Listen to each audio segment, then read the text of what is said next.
বাড়ি ফেরেনি। তুমি ওকে ফোন করে জিজ্ঞেস করো ও কোথায় আছে। এই ঝড়ের মধ্যে যেন বের না হয়, দোকানে যেন আজকের রাত থেকে যায় ও। ঠিক আছে মা, আমি এখনই ফোন করছি। হ্যাঁ বলো, কি হয়েছে? তুমি এখন কোথায় আছো?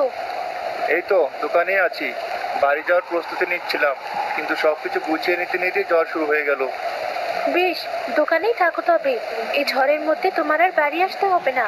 পাউরুটি বিস্কুট খেয়ে শুয়ে থাকো। বাইরে তো ঝড় হচ্ছে, এই ঝড়ে বাড়ি আসা নিরাপদ নয়।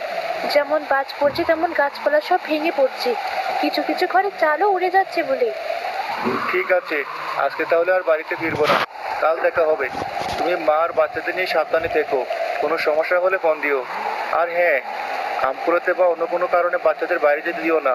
বাচ্চা মানুষ ওরা, নানা বাহানা করবে। তুমি কিন্তু ওদের সামনে রেখো। আর ঝড়ের দিনে মায়ের মন খারাপ থাকে, তুমি তাকেও দেখে রেখো। ঠিক আছে, তুমি নিজের খেয়াল রেখো। রাখছি তাহলে এখন। মা, আপনার ছেলে আজকের রাতে দোকানেই কাটাবে।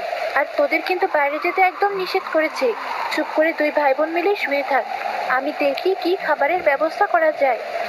মা, খিচুড়ি আর ডিম ভাজি করো। এই ঝড়ের দিন খেতে বেশ মজা লাগবে। হ্যাঁ, সাথে বেগুন ভাজি আর আচার। খুব খাওয়ার বায়না তাই না?